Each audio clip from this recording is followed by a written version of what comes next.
یوویشتمه پېړۍ لیک ناول شپږمه برخه. دا دی تا ته مې ستا د لیک ځواب او زما د وران او ناسور ژوند احوال ولیکه. خو نن درته د صابر شعر د سوال په دود مخې ته ږدم. ظالمه یاره په ما زړه اوسېږه، مخې له مه راځه چې نه دې وینم.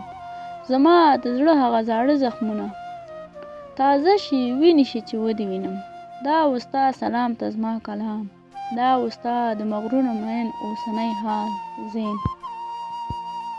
2 میاشتې وې چې خپل ایمیل یې نه و پرانیستی، او ایمیل خو یې ځکه نه پرانیسته چې نه یې غوښتل بیا کوم لیک وګوري او پرې وسوځېږي. نن په یوې مهمې غونډې کې د ګډون لپاره ورته بلنه هم ورکول شوې وه. سهار وختي یې حمام وکړ او خپله نوې دریشي یې واغوسته. د ویښتو له ږمنځولو وروسته یې عطر پر ځان وپاشل. څو ځله یې لویې هندارې ته وړاندې وروسته شو. په وروستي ځل ځیر شو، مسکی شو، ویې نه اوس هغسې نه یم. په بیړه حویلۍ ته ښکته شو، موټر یې چالان کړ.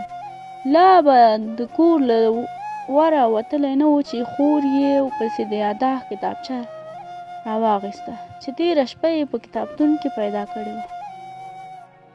په ټوله لار یې د یو ملګري سره چې له هېواده بهر اوسېده په موبایل خبرې وکړې. وخت ناوخت به په تلاشیو کې له پولیسو سره په سلام کلام هم اخته شو، خو د یادښت کتابچې ته یې هېڅ فکر نه و.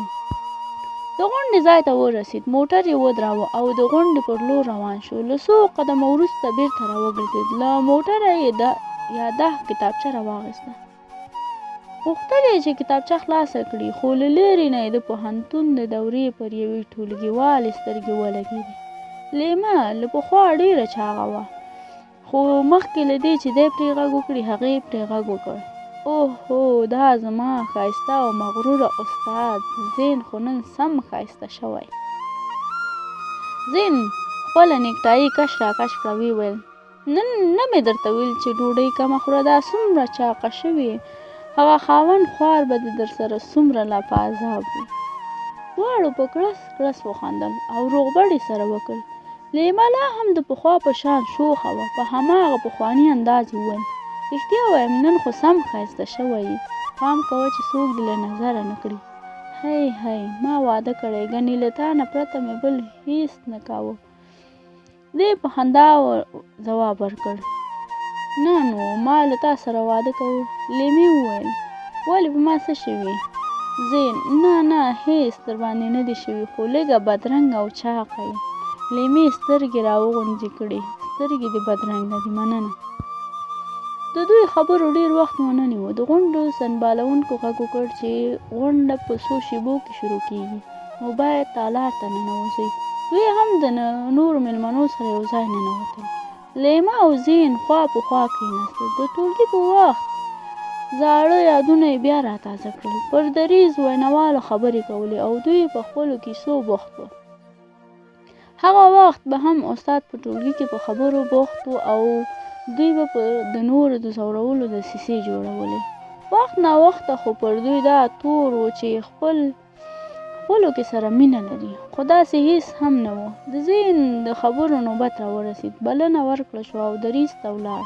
د یادښت کتابچه یې پر څوکۍ پاتې شوه. یوازې 10 دقیقې هغه پر سیمه ییز اتصال د ادبیاتو اغیزه په اړه خبرې وکړې. ځای ځای به ورته ټولګیوالو چکچکې هم کولې، خو چې خبرې یې خلاصې کړې او خپل ځای ته راغی نو د یادښت کتابچه یې لیمې را اخیستې وه. هغې لا کتابچه نه وه خلاصه کړې. په لومړۍ ورقه یې لیکل شوي وو که له ما سره مینه لري نو زما په ژوند دا یادښت مه لولئ، ځکه نه غواړم چې تاسې د دغه خندروي انسان د مات زړګي له حاله خبر شئ. ستاسې زین. زین د سر په خوځولو ورته د نه لوستلو اجازه ورکړه، خو لیمه یې خبرو ته غوږ نه شو. وړاندې شو چې شونډې یې د غوږ له نرمۍ سره ولګېده. ویې ویل نو له تا سره خو مینه نه لرم، زه خو غټ پټ خاوند لرم، زه یې باید ولولم. د یادښتونو دا زړه کتابچه د زین او زینو د مینې یادښتونه وو چې په بېلابېلو وختونو کې زین لیکلي وو.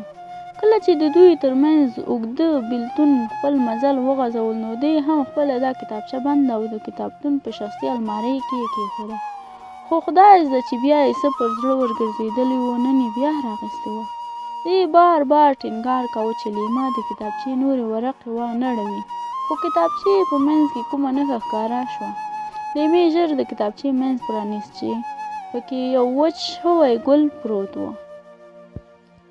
لیمې سر په شرارتي انداز وخوځاوه، ویې ویل: اوهو، داسې دي، عاشقي خو داسې اوس راته ښکاره شوه. ما خو فکر کاوه چې ته د دې کیسو والا نه یې. د ذهن رنګ تک سور شو. پرته له دې چې پوښتنې ته یې ځواب ووایي، کتابچه یې ترې واخیسته او بیرون ووت. غونډه لا روانه وه او زین باید د غونډې تر پایه ناست و، خو د لیمې